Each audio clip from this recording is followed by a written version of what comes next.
This painting is one which I can genuinely say profoundly affects me every time I see it. I am not alone in this regard.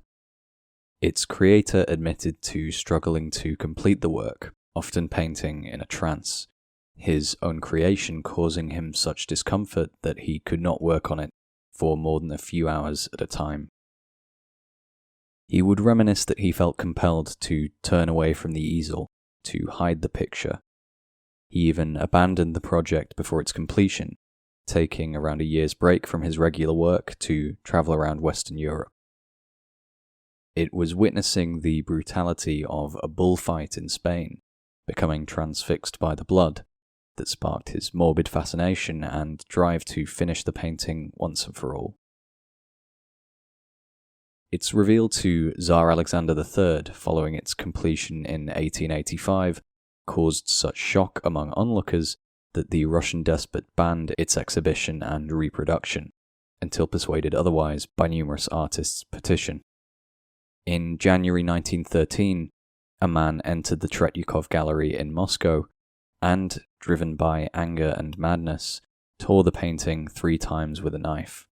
Allegedly he did this all the while screaming, "Enough blood, too much blood."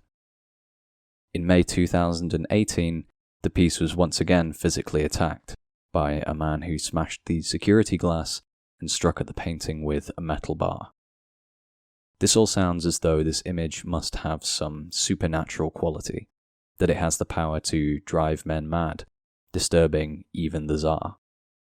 However, the reason this image holds so much power, and a place of unparalleled significance in Russian and arguably global culture, is far simpler.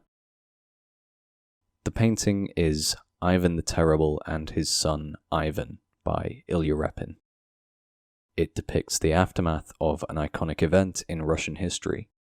Ivan the Terrible, first Tsar of a united Russia, beating his own son and heir to death in a fit of blind rage. It is horrific. That is the first and most noteworthy aspect of the painting. Anyone who observes this painting from a glance can recognize the haunting darkness in the face of Tsar Ivan, and the immense talent required to capture it so vividly. The level of detail and preciseness of the feeling Repin conveys is astounding. Looking at the painting, you can almost imagine the characters moving, your breath catching in your throat as you imagine the crushing weight of guilt descending on Ivan as he realizes what he's done. The opulent interior of a medieval Tsar's palace looks gloomy and foreboding. The level of detail in the face of Ivan the Elder is nothing short of a wonder. I don't think I could find the words to do the eyes justice. However, Repin's undeniable talent and the excruciating level of detail in every part of the painting aren't the sole reasons for its impact or significance. Ultimately, as with all art, Ivan the Terrible and His Son Ivan is made powerful by its context, one which cannot be understood without understanding Russia itself. Russian history, from the foundation of the first Russian Tsardom in medieval times all the way up to now, can be summed up by never-ending brutality. There has scarce been a time where the Russian people have not been threatened or abused, either by a foreign power or by their own rulers. This much is probably common enough knowledge to outside observers, and forms a large part of our contemporary perception of Russia and Russians. However, I believe less commonly realized is the deep and intense undercurrent of pessimism and apathy this has created in the Russian psyche, something that has been part of their national subconscious for centuries. Beginning in the 18th century with Peter the Great, a string of Russian rulers attempted to alter the international standing and political culture of Russia, necessarily also meaning their national psyche. Where once the steppes of Eastern Europe were dominated by roving bands of Cossack warriors, towns and cities were founded, modern technologies promoted, and Western ideals of striving towards an advanced and highly organized state took hold of the ruling class. French, the traditional language of diplomacy, became more commonly used among the nobility than Russian. Russia was dragging itself into the Enlightened era, looking like a mockery of the European powers it so desperately wanted to equal. The process culminated during the reign of Tsar Alexander I, which coincided with the Napoleonic Wars and the French invasion of Russia in 1812. It cannot be overstated the extent to which Napoleon's invasion of the Russian Empire was a national trauma, in many ways similar to that of Hitler's a century later. The Russians, in order to deprive the French of supplies, burned and salted every village and farm in the path of the invader. After the Russian army suffered catastrophic losses at the Battle of Borodino, Napoleon struck at Moscow. Rather than let the city fall, its inhabitants took all their possessions and fled, setting Moscow aflame behind them. When Napoleon entered the ancient Russian capital, he found smouldering ruins and nothing in the way of food for his remaining soldiers, with winter fast approaching. When a devastated Russia emerged from the Napoleonic Wars, it found itself for virtually the first time in its history in no real danger of foreign aggression. At the same time, the ruling class attempted to foster a new sense of Russian nationalism, one based in pride at the Great Patriotic War won against the French. Tsar Nicholas I massively improved Russia's educational system and began to develop his empire culturally, creating a new crop of artists that would strictly follow his official ideology: orthodoxy, autocracy, nationality. Russian playwrights began dramatizing Russian history. Poets turned old Cossack legends into written epics, but all through the narrow and nationalistic lens of what the Tsar permitted. However, the prolonged period of peace, along with this new generation of educated artists, gave Russia the opportunity to reflect on its situation and its past traumas. Writers and poets like Gogol and Pushkin began to look at the state of the Russian people, of whom over 80% were held in effective slavery. They saw the massive disparity between the nobility's ideals of common law and European-style state administration, and the widespread corruption, embezzlement, and cruelty of landowners and local authorities. The strictly propagandistic art style that the Tsars officially commissioned began to be used against them, where in the early 19th century Russian poets had told folk legends of glories, they now wrote tragedies. Russian plays and literature, which had dramatized their national history and victories, started to use the same stark descriptiveness to describe the poverty of the Russian people and the greed and selfishness of the new administrative class. Painters, the foremost of which was Ilya Repin, turned from creating scenic landscapes and glowing portraits of folk heroes to shining light on some of the most dark and depressing aspects of the Russian system. This school of art was Realism, which, though an international movement, was particularly influential and unique in Russia. Ivan and his son Ivan represents the pinnacle of this movement.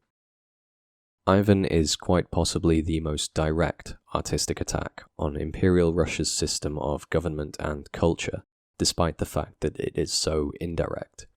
There are other works of art that more literally criticize Russian society. Nikolai Gogol's most famous works, the novel Dead Souls, the play Reservoir, and the short story The Overcoat, all center around the greed and narcissism of government bureaucrats. However, they fail to go so far as to indict the Tsarist system as a whole, and have subtly comedic tones. The latter two were even personally commended by the Tsar, and did not serve to particularly oppose the ruling class. Repin's Ivan, however, takes one of the most important symbols of Tsarist authority: Ivan the Terrible, the man who first united Russia under one ruler, and tears him down from a position of legend through uncompromising realism. Tsar Ivan, almost deified as Tsars were in Russian Orthodox religion, is shown as a shattered and ghostly old man. He fearfully gazes into the abyss, unable to look at the ruin he has made of his son, the potential for his future, and the streams of blood. Ilya Repin had made a connection in the minds of the Russian people. Just as in the painting, the Tsars and the ruling class stood over the battered mass of the Russian people, with centuries of autocratic rule having drawn rivers of blood. The true nature of the paternal relationship that the Tsars profess to have with their subjects is laid bare. The painting disgusts Russian nationalists, contradicting a mythic, patriotic perception of a national icon. Repin captured something at the very heart and soul of Russia, the tragedy of the brutality of his country, in its past, his present, and, as has proved to be the case, its future. It is, of course, impossible to draw a direct correlation between one painting and the several bloody revolutions against the Tsars that would follow in the 20th century. However, the cultural impact of this image to bring to the forefront of Russian society the deep sorrow that the exploitation of the country had wrought cannot be denied. However, there is a key detail to its production which lends the painting yet more mystique, in my opinion. Ilya Repin was thoroughly apolitical. This may sound strange given all I've said about the political meaning of his greatest work, but he did not create any of his art with the intention to criticize or even provoke debate. In the 21st century, the way we perceive art and its creation is rather preoccupied with sending a message.